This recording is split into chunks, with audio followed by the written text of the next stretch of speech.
Assalamualaikum warahmatullahi wabarakatuh. Nama saya Arinaya Al-Fatah. Saya adalah mahasiswa PPG dalam jabatan kategori 1 gelombang 2 tahun 2022 LPTK Universitas PGRI Kanjuruhan Malang, program studi ekonomi. Saya merupakan guru ekonomi di SMA Negeri 2 Tanggul, Kabupaten Jember. Pada hari ini, saya akan melaksanakan praktik pembelajaran untuk memenuhi uji kinerja PPG dalam jabatan dengan mengambil materi semester genap, yaitu APBN dan APBD di kelas 11 IPS 3 dengan model pembelajaran problem based learning. Semoga video pembelajaran saya bermanfaat dan selamat menyaksikan. Terima kasih. Wassalamualaikum warahmatullahi wabarakatuh.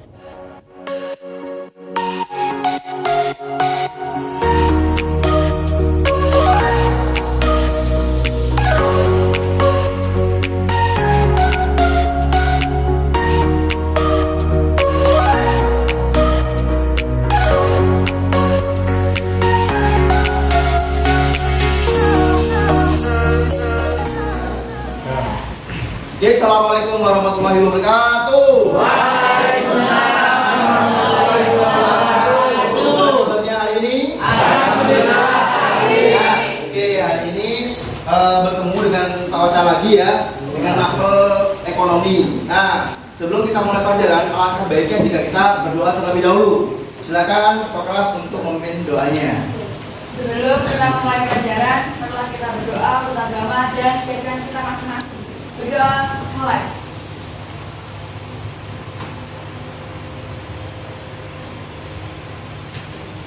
Selesai. Baik, terima kasih ya. Ini sudah memimpin doa dengan baik. Oke, saya akan absensi terlebih dahulu sebelum kita masuk ke materi ya. Andin Immanuel hadir ya. Ahmad Subairi, Asraf Rozi Mubarak, Benedikta Luminia, Bima Bambang Putra, Dimas Saputra, Zakia, Zanuar Fikri. Ya, alhamdulillah masuk semua ya. Mungkin ada tadi yang dispensasi karena lagi ngikutin lomba ya. Sepak bola. Lomba sepak bola, semoga menang ya. Amin. Baik, Pak Mata, sebelum menuju ke materi utama, tentunya tidak terlepas dari materi minggu kemarin, ya, minggu lalu. Nah, kemarin Pak Mata menjelaskan tentang kebijakan fiskal dan kebijakan moneter. Nah, dari sini ada yang masih ingat nggak kebijakan fiskal dan moneter angkatan? Ya, silakan Mbak. Kebijakan fiskal dilakukan oleh pemerintah terkait penerimaan dan pengeluaran negara. Kalau kebijakan moneter dilakukan oleh Bank Sentral mengatur uang yang beredar di masyarakat dari bentuk bunga bank. Ya, tepuk tangan dulu dong ya. Ya, alhamdulillah ternyata masih ingat ya, luar biasa sekali ya. Kebijakan fiskal terkait dengan apa? Penerimaan dan pengeluaran negara, ya. Moneter terkait dengan apa? Peredaran keuangan, ya. Jadi uang itu beredar itu diatur oleh pemerintah. Dalam ini yang mengatur uang adalah Bank Sentral, betul sekali, Bank Indonesia. Gitu ya. Nah, sebelum kita masuk ya materi utama ya, kita akan tes breaking terlebih dahulu biar kalian lebih semangat lagi dalam melakukan kegiatan pembelajaran di kelas. Oke, silakan kalian berdiri semua ya. Oke, setiap di Pak Wata pasti Pak Wata melakukan ice breaking. Jadi harapannya kita bisa lebih semangat. Ada yang masih ingat ya ini ya? Oke, kita langsung saja ya. 1, 2, 3. Belajar ekonomi tepuk tangan. Belajar ekonomi tepuk tangan. Mari kita lakukan belajar ekonomi bersama-sama kita tepuk tangan. Oke, terima kasih dulu kembali. Tepuk tangan untuk kalian semua dong ya. Oke. Nah, setelah kita ice breaking ya, barusan ya, luar biasa sekali ya semangatnya ya. Nah, di sini ada sebuah gambar nih ya. Untuk memasuki materi, Pak Mata berikan deskripsi pemantik ya. Nah, di sini ada gambar. Kira-kira dari kalian ada yang bisa jelaskan angkat tangan? Ya, silakan Mbak Luna. Ya, di situ jelas sekali terlihat bahwa belanja negara dan pendapatan negara tidak seimbang. Maka dapat disimpulkan bahwa pendapatan negara itu lebih sedikit daripada belanja negara, sedangkan anggaran negara belanja negara itu sangat besar sekali dan pendapatannya itu belum rata-rata belum memenuhi semua belanja negara. Iya, terus sekali. Tepuk tangan dong untuk Mbak Rumi ya. Iya. Jadi di sini kita bisa mengetahui bahwa pendapatannya itu lebih kecil dibandingkan dengan Anggaran belanja. pengeluarannya ya. Belanjanya itu termasuk pengeluaran ya. Jadi kalau kalian itu misalkan punya uang ya 10.000 ya, misalnya uang saku ya 10.000, ternyata habisnya lebih dari 10.000. Ya, yang apa itu? Kenapa kok bisa lebih? Misalkan kamu pengeluarannya 15.000, padahal uang saku 10.000. 5.000 dari mana? Hutang. Betul, kata Mas Asra, dari ngutang. Ya, jadi misalkan pemerintah terjadi hal seperti ini ya, pemerintah itu berarti melakukan hutang untuk menutupi pengeluaran negara ini. Gitu. Pak, apakah hutang itu baik? Apakah hutang itu jelek? Ada yang bisa menjelaskan? Ya, Evelia. Oke, hutang itu bisa jadi baik, bisa juga menjadi buruk. Untuk menjadi baik, biasanya hutang itu dipenuhi untuk memulai usaha baru. Betul. Nah, itu kan untuk menciptakan kegiatan ekonomi juga, untuk menghasilkan pendapatan. Nah, hutang itu berarti lebih berdampak positif. Nah, sedangkan yang dampak negatif itu berhutang untuk memenuhi kebutuhan yang seharian, nggak penting-penting amat. Iya, betul sekali. Tepuk tangan untuk Mbak Evelia ya. Iya. Jadi kalau hutang untuk kegiatan usaha ya, atau mengembangkan usaha yang kita miliki, dari yang punya toko kecil ya, kita berhutang untuk membuat toko itu lebih besar, isinya lebih banyak, pelanggannya otomatis lebih banyak ya. Itu bagus ya. Tetapi sebaliknya yang dikatakan Evelia, bahwa kalau hutang untuk kegiatan konsumtif ya, maka itu akan cenderung ke hal yang negatif. Nah, baik, hari ini Pak Peta akan menjelaskan tujuan pembelajaran ya. Yang pertama melalui pembelajaran tatap muka. Jadi kita sekarang tatap muka ya, dengan menggunakan model pembelajaran problem based learning (PBL) ya. Peserta ini dapat menganalisis APBN dalam pembangunan ekonomi dengan baik dan benar. Jadi kalian nanti harapannya bisa menganalisa anggaran pendapatan belanja dengan baik dan benar. Seperti itu. Kalau PBL ini sendiri adalah model pembelajaran ya. Jadi nanti kita diskusi, tanya jawab. Kalau misalnya ada yang masih bingung, bisa ditanyakan Pak nanti ya. Ini kita sering berdiskusi ya, seperti itu. Nah, kemudian di sini Pak Wata juga menyediakan ya, tenang saja, ada bahan ajarnya. Jadi nggak cuma buku paket atau buku LKS yang ada di meja kalian. Pak Wata juga sudah menyediakan bahan ajar untuk kalian. Yang pertama adalah buku Sekolah Digital Ekonomi ya, atau BSE ya. Ini dari Kementerian Kemendikbud ya ini ya. Jadi ini bisa nanti kalian akses ya. Kemudian ada video pembelajaran, nanti kita putar ya.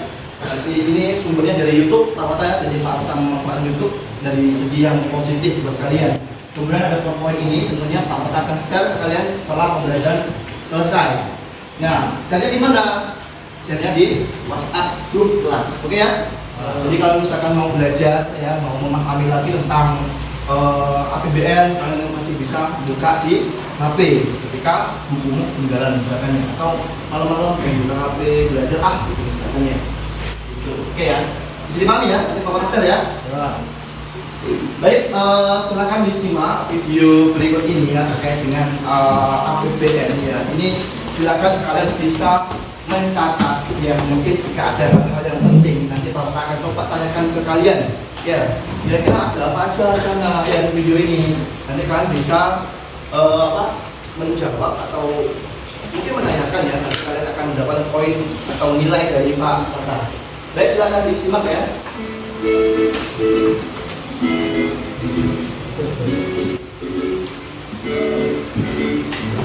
Di daerah tempat tinggalmu ada pembangunan jalan, jembatan, dan beberapa fasilitas publik lainnya kan?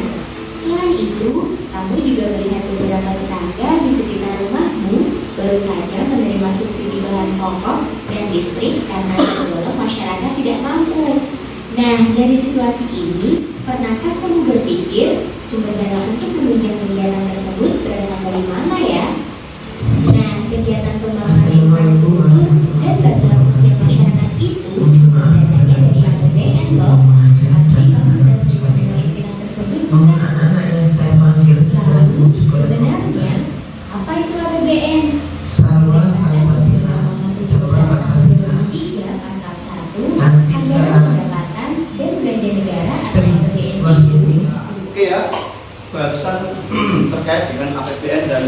fungsi-fungsi dan sebagainya itu. Nah, kira-kira dari kalian ada yang bisa menangkap suatu hal terkait dengan tiga tadi yang lain? Ya, 1, 2, 3, 4. Oke, Mbak Evilia. Oke, jadi APBN itu sudah diatur dalam Undang-Undang Nomor 12 Tahun 2003 Pasal 1.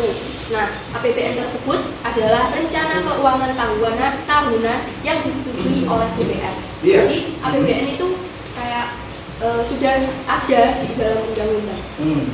Jadi APBN itu diatur oleh undang-undang, itu katanya Mbak Evilia. Oke, silakan Mbak. Fungsi APBN itu ada 6. Yang pertama fungsi alokasi, yang kedua fungsi distribusi, yang ketiga fungsi stabilisasi, yang keempat fungsi anggaran, yang kelima fungsi perencanaan, dan yang keenam fungsi regulasi. Oke, ada 6 fungsinya ya, banyak juga ya. Oke, silakan Mbak. Tujuan APBN itu terdapat dalam undang-undang sebagai penerimaan dan pengeluaran negara dalam melaksanakan tugas negara. Ya, jadi penerimaan itu sudah ada di undang-undang ya, dan memang itu sudah diatur oleh pemerintah Indonesia. Ya, silakan Mas. Tujuan APBN yang lain tuh juga meningkatkan transparansi dan pertanggungjawaban pemerintah kepada DPR serta masyarakat luas, meningkatkan koordinasi antar bagian dalam lingkungan pemerintah. Oke, jadi harus transparan Pak ya.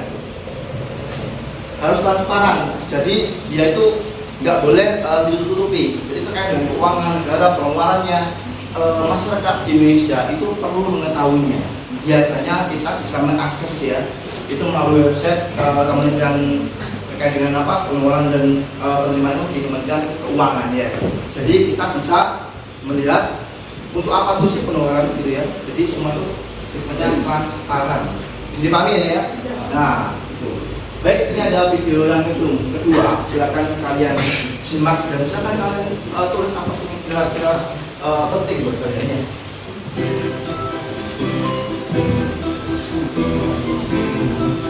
Setelah kamu mempelajari pengertian dari APBN di video sebelumnya, kali ini kita akan mempelajari postur APBN. Apa sih itu postur APBN? Seperti yang kamu ketahui, postur itu diartikan bentuk tubuh. Iya, sama halnya juga dengan pengertian dari postur APBN, di mana postur APBN itu diartikan sebagai bentuk rencana keuangan pemerintah yang disusun berdasarkan kaidah-kaidah yang berlaku untuk mencapai tujuan bernegara. Lantas, apa saja ya yang termasuk postur APBN itu? Postur APBN itu terdiri dari 3. Ada pendapatan negara, ada belanja negara, dan juga ada pembiayaan dan defisit anggaran. Kita bahas dari pendapatan negara yuk. Pendapatan negara. Emangnya sebuah negara itu punya pekerjaan ya? Kok bisa ada namanya pendapatan negara? Pendapatan negara ini dapat kamu pahami sebagai penerimaan negara dari berbagai sumber pendapatan. Ada pendapatan dalam negeri dan penerimaan hibah. Jika penerimaan yang sumbernya berasal dari kemampuan dalam negeri, kamu bisa menyebutnya dengan pendapatan dalam negeri. Menurut Undang-Undang Republik Indonesia. Oke ya, barusan terkait dengan penerimaannya ya. Nah, silakan mungkin ada yang bisa menjelaskan atau menangkap poin-poin pentingnya. Ya, 1, 2, ada lagi 3. Lagi ada lagi nggak? Udah, ganti ya. Oke, silakan Mas. Hibah adalah semua pendapatan yang bisa dicairkan dalam bentuk rupiah. Iya, hibah adalah pemberian ya dari luar negeri ya, dari negara lain ya. Ya, kalau mungkin saling bersahabat ya. Jadi kalau Anda kena musibah gitu ya, itu negara mendapatkan bantuan hibah. Hibah, ketika hibah kita tidak perlu mengembalikan. Tetapi kalau kita misalkan negara tersebut yang membantu kita kena musibah, kita wajib membantu. Ya, silakan Mas Asraf. Pendapatan negara dibagi 2, jadi penerimaan perpajakan dan penerimaan negara bukan pajak, yaitu PNBP. Untuk penerimaan perpajakan, 1, pajak dalam negeri terdiri atas pajak penghasilan atau PPh migas dan PPh non migas, pajak pertambahan nilai, pajak bumi, pajak dan bangunan. bea peroleh hak atas tanah dan bangunan, cukai, dan pajak lainnya. Yang kedua ada penerimaan negara bukan pajak PNBP. 1. Penerimaan FDA. 2. Bagian laba BUMN. 3. PNBP lainnya. 4. Pendapatan BLU atau Badan Layanan Umum. Yang kedua, ya, itu terkait dengan penerimaan negara, yaitu pajak. Jadi pajak itu ada banyak ya. Ada pajak penghasilan, ada pajak dari perdagangan internasional ya, dan masih banyak yang lainnya. Lahir, Evelia, gimana? Jadi postur APBN sendiri itu yaitu bentuk rencana pemerintah yang disusun sesuai kaidah yang berlaku. Nah, pajak sendiri kan menjadi dua, yaitu dalam negeri dan perdagangan internasional. Nah, perdagangan internasional itu pajak yang diterima oleh keluar masuknya barang tersebut. Oke, ya. Jadi Mbak Evelia tadi memperkuat ya bahwa memang pajak itu umumnya ada dua, ya, dalam negeri maupun dari perdagangan internasional. Ya, bagus sekali ya. Oke, baik. Tadi tentang videonya, ini Pak Wata ada materi sedikit ya. Jadi yang pertama kita bahas APBN dan APBD ya. APBD ini insya Allah minggu depan akan Pak Wata jelasin. Jadi Pak Wata tuntasin untuk APBN hari ini. Ya, ada pengertian, fungsi, tujuan, tadi udah sempat diputar di YouTube ya, semuanya ada dan kalian udah nyebutin semuanya. Ada sumber-sumber penerimaannya dari pajak tadi itu ya, dalam negeri maupun internasional. Ya, mekanisme penyusunan tadi ada pemerintah melalui apa? DPR harus disetujui. Kalau nggak disetujui maka menggunakan APBN tahun. Baik, di sesi yang kedua ini Pak Wata ingin kalian membentuk kelompok ya. Di sini karena siswanya nggak full ya, jadi kita bikin 5 kelompok saja. Baik, silakan kalian berdiri ya untuk bergabung dengan kelompok masing-masing. Yang kemarin sudah Pak Wata bentuk ya nama-namanya ya. Silakan langsung bergabung dengan kelompoknya masing-masing dan silakan berhadapan ya. Nah, baik, ini kan KPP-nya saya bagikan ya. 1, 2,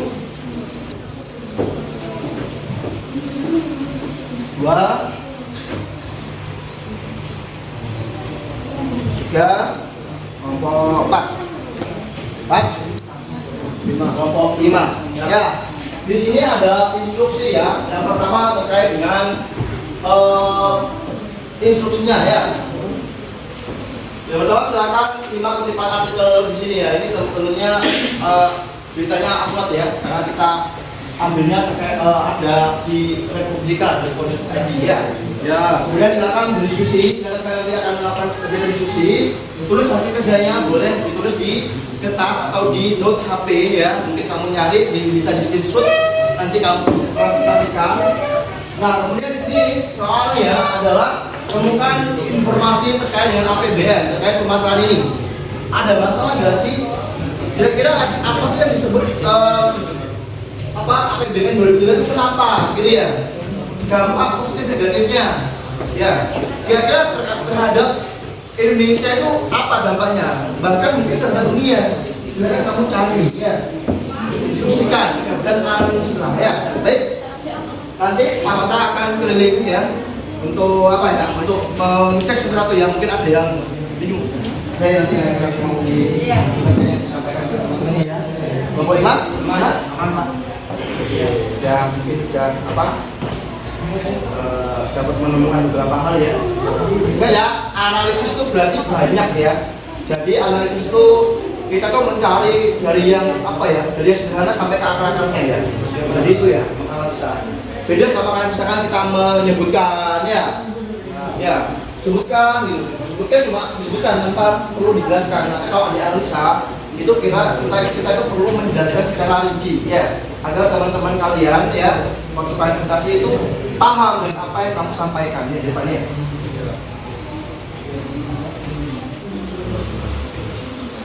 Selanjutnya, belanja negara yang tidak semestinya dapat diklasifikasikan menjadi beberapa kategori, yaitu 1. Overspending, di mana belanja yang melebihi kebutuhan tersebut. 2. Misspending, belanja yang tidak sesuai kebutuhan. 3. Underspending, belanja yang tidak terlaksana. 4. From spending, belanja ini disebabkan oleh beberapa hal. Untuk kategori 1, 2, dan 3 pada umumnya disebabkan oleh ketidakpahaman penyelenggara negara dalam melakukan proses belanja. Adapun untuk kategori 4 disebutkan oleh adanya oknum penyelenggara negara yang secara sengaja melakukan penyelewangan atas pelaksanaan kinerja. Selanjutnya, kesalahan proses belanja ini disebabkan oleh beberapa hal. Untuk kategori 1, 2, dan 3 pada umumnya disebabkan oleh ketidakpahaman penyelenggara negara dalam melakukan proses belanja. Adapun untuk kategori 4 disebabkan oleh adanya oknum penyelenggara negara yang secara sengaja melakukan penyelewangan atas pelaksanaan belanja. 2, ya, di sini, ya. Silakan. Pak. Nama akun dulu, nama akun dulu. Dari kelompok? Oke. Apa yang menyebabkan overspending? Ya, penyebab overspending itu apa? Ya. Boleh langsung jawab? Oke, boleh. Umumnya salah satu penyebab overspending adalah kemudahan yang dimiliki. Fakta bahwa kartu kredit sangat mudah digunakan adalah salah satu alasan seseorang bisa terjerat utang terjerat. Jadi penyebab overspending adalah kemudahan kita. Jadi kalau kita ingin belanja apa itu mudah kan tinggal pencet-pencet. Seperti kalau kita kan sekarang ada belanja online seperti Shopee, Tokopedia. Kalau dulu mungkin sekitar tahun 2010 kita harus belanja di supermarket, harus belanja ke mall, ke pasar untuk membeli kebutuhan kita. APBN terdapat terhadap perekonomian masyarakat antara lain: 1. Meningkatkan pertumbuhan ekonomi masyarakat, maksudnya dapat mengetahui besarnya GDP dari tahun ke tahun. 2. Menciptakan kestabilan keuangan atau moneter negara karena dapat mengatur jumlah uang. Oke, itu kelompok 1 ya, presentasi ya maksudnya. Nah, silakan, mungkin ada yang ditanyakan. 1, 2, 3, boleh 3 pertanyaan ya. Ya, silakan. Bagaimana jika sebuah negara tidak memiliki anggaran belanja negara? Gimana kalau negara tidak menyusun APBN, nggak punya penyusunan APBN, ya? Apa yang terjadi? Ya. Menurut kamu dulu, apa langsung jawab? Kamu dulu ya. Silakan. Bagaimana pengaruh APBN terhadap perekonomian suatu negara? Pengaruh APBN terhadap perekonomian suatu negara, ya. Terus, terakhir. Apakah APBN dapat digunakan untuk mengatasi inflasi dan deflasi? Apakah APBN bisa digunakan untuk mengatasi inflasi maupun deflasi? Ya. Usaha daerah untuk bekerjasama dalam menangkal laju inflasi agar harga di bawah. Baik, silakan kelompok 5 ya. Dari kelompok lain ada yang mau ditanyakan? 3 aja ya, yang belum ya. 1, 2, 3. Nah. Besok, Apa sih nama absen. Nama saya Rumah 19. Apa sih hubungan antara APBN dengan pelaksanaan kegiatan perekonomian? Hubungan APBN dan pelaksanaan kegiatan perekonomian, apa hubungannya? Kenapa APBN sangat diperlukan? Kenapa APBN itu perlu? Ya. Robi? Apakah APBN di Indonesia selalu defisit? Apakah APBN di Indonesia selalu defisit? Baik, dari presentasi yang disampaikan, apakah ada yang ditanyakan? Jam kedua telah selesai. Saatnya memasuki jam ketiga. 3. 2, 3. Terakhir ya nanti Pak pertanyaan. Mengapa fungsi alokasi APBN lebih efektif jika dilakukan pemerintah daerah? Dengar. Mengapa fungsi alokasi APBN lebih efektif jika dilakukan pemerintah daerah? Fungsi alokasi APBN lebih efektif jika dilakukan oleh daerah. Lebih efektif katanya. Saya langsung jawab. Boleh. Nah, fungsi alokasi itu kan terkait dengan pembangunan yang akan dibangun.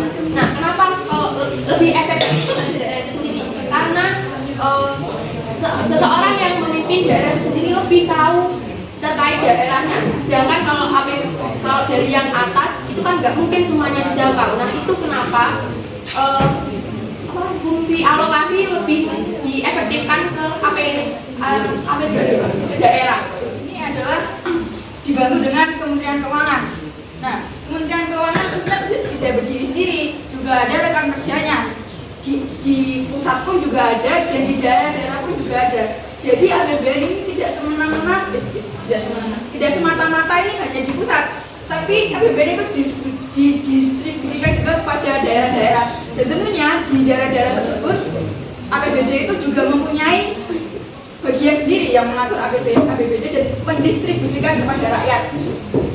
Contohnya bantuan dari pusat turun ke provinsi, turun ke kabupaten, dan kabupaten pun juga akan turun ke kecamatan atau ke desa-desa. Jadi yang mengurus adalah pemerintah dalam daerah itu sendiri. Oke, luar biasa sekali ya tadi ya presentasi dari nomor 1, 2, 3, 4, 5 ya, itu sudah bagus ya dengan analisis ya, dari analisis APBN 2023 ya, itu bagus ya, tepat sekali jawabannya. Kemudian di sini tentunya Pak Mata pengen tahu nih ya, Pak Mata akan melakukan sebuah evaluasi dari apa yang sudah kalian tampilkan di depan. Oke, mungkin sebelum dari Pak Mata ada dari kelompok lain mau mengomentari presentasi dari kelompok lain kan? Ya, nomor 1 mau mengomentari atau mengevaluasi kelompok berapa? Kelompok 3. Oke, kelompok 3. Perhatikan ya, kelompok 3 ya. Gimana kelompok 1? Boleh, berdiri, silakan. Sebelumnya saya mohon maaf. Perkenalkan diri dulu. Iya. Nama absen. Perkenalkan nama saya Roma, absen 16. Sebelumnya saya minta maaf jika nanti kata-kata saya menyinggung atau apa gitu ya. Nah, kan seharusnya ini kan berkelompok.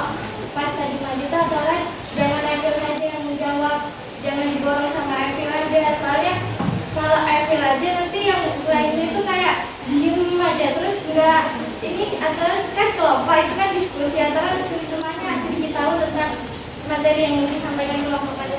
Oke, saya memahami ya. Oke, jadi saya menyadari bahwa setiap orang, setiap kelompok itu punya kelebihan dan kelemahan masing-masing. Memang tadi itu cenderung ada yang presentasinya ya uji aja, ini evaluasinya ya. Kemudian yang jawab uji aja, terus yang lain mana? Oke, mungkin dibagi. Tapi saya merasa memang ketika Pak Mata amati ya, memang harus perlu diperbaiki ke depannya. Ya, kalau tidak perlu lah kita selain menyalahkan. Yang penting bagaimana kita bisa menerima kritikan itu dengan baik, paham ya? Seperti itu ya. Baik, Pak Mata akan memberikan apa ya, istilahnya itu pengen tahu nih ya, apakah kalian masih semangat ya? Ini Pak Mata coba semangatnya ya. Nah, oke, nanti yang paling semangat dapat poin dari Pak Mata ya. Oke ya. Oke ya, Pak Mata mulai ya. Ya, oke. Mana suaranya kelompok 1? Suaranya kelompok 2. Gemes ya. Kelompok 3. Suaranya kelompok 4. Suaranya kelompok 5. Tepuk tangan semuanya. Ingin apa ya?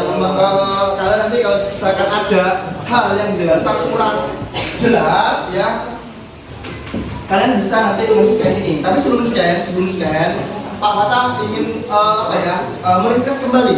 Nah, Pak Mata akan memberikan beberapa pertanyaan kira-kira. Siapa yang mau bisa jawab? Ya, saya akan memberikan pertanyaan acak ya, cukup 3 aja. Yang tahu APBN teman-teman?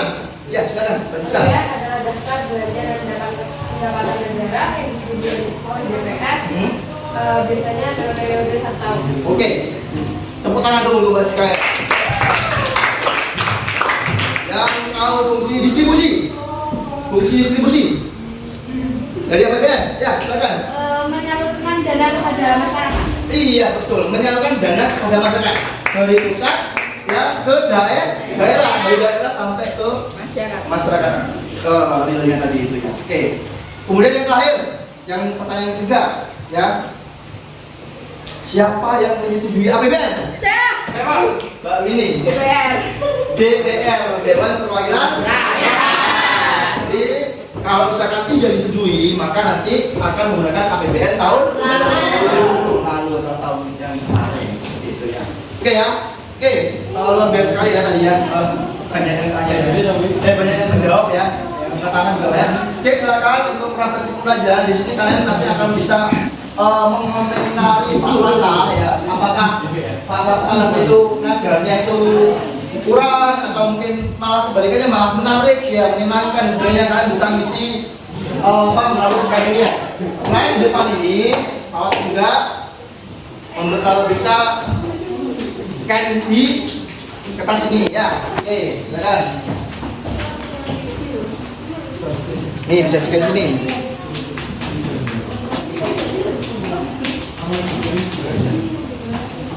Bisa ya? Bisa. Oke. Jangan lupa diisi ya. Misalkan ada pertanyaan yang kurang jelas atau materi kurang jelas, kalian juga bisa komentar di sini ya.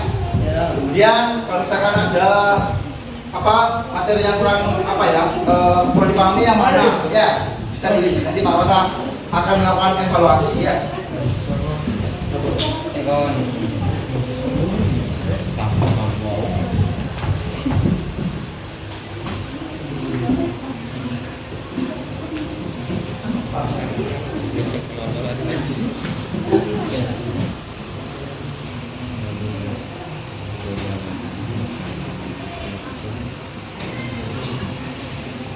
Oke, sudah diisi semua ya. Udah. Terkait dengan refleksinya jadi seperti ini ya.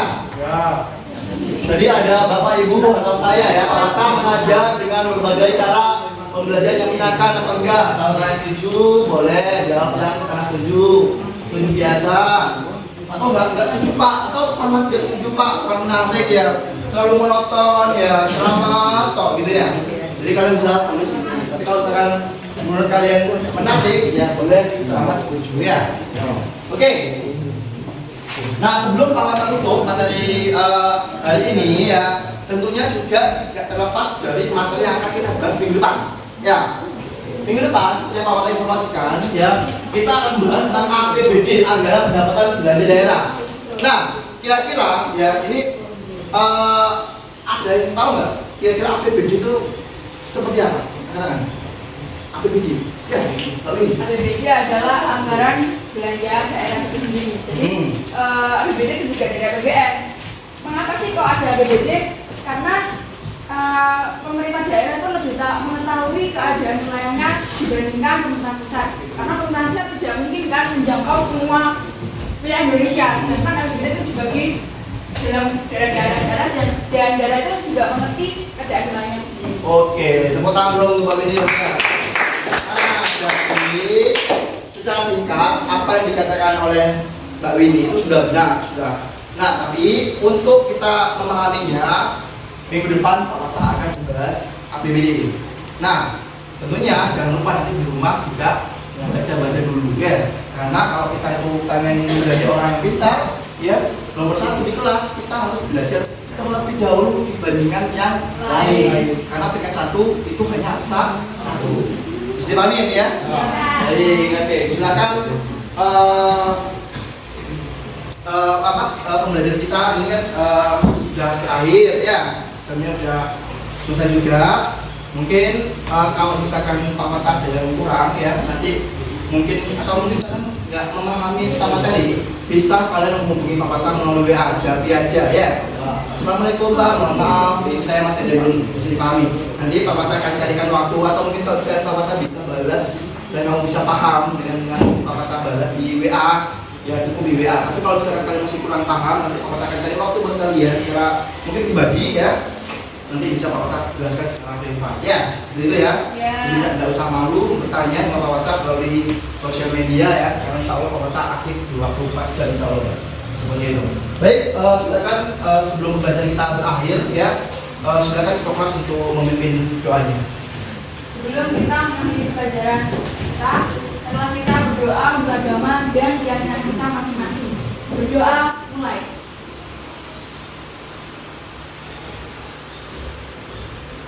Selesai. Oke, terima kasih Mbak Mini sudah memimpin doanya. Oke ya, Pak Fatah mohon maaf kalau ada kekurangannya. Yang jelas itu memang dasarnya memang dari Pak Fatah. Kalau ada kelebihan semuanya dari Tuhan Yang Maha Esa ya. Terima kasih waktunya. Saya akhiri. Wassalamualaikum warahmatullahi wabarakatuh. Waalaikumsalam warahmatullahi wabarakatuh.